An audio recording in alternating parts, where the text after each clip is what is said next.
Assin Fosu Dunkwa Fosu de nenye nenso omo nenyame adom yaba be ye wo mo kwan na de ama wo mo ehon so anigye na aba ho ama hyen ekobasa de netie Adom TV etwaso free Assin Fosu ekọ Assin Fosu Dunkwa no kwan bia na enye kura esanse nimpa dodo fa kwan no so nyina no akuafo ne nduane ne ade free ho bantino ne kurini na ya ha kese amakuafo a ede wono bae ede faso no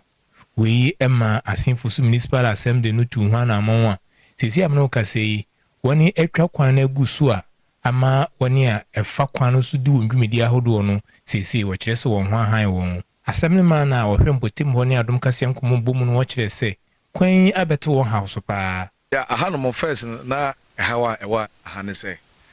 so obi kura enyinse wa hanam na sa wo peka omo frɛ kakra ka emha esanza na ekwan no enye kura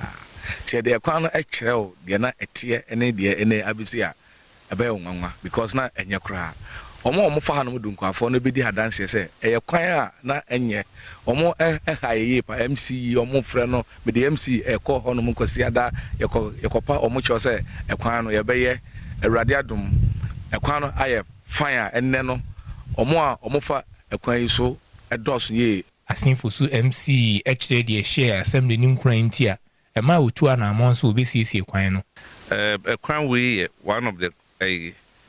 commercial area ema aduane eponum aduane fiba pa Dunkwa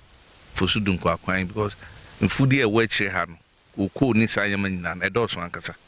enti ye hwe no na chese baabi asi ani kɔ hɔ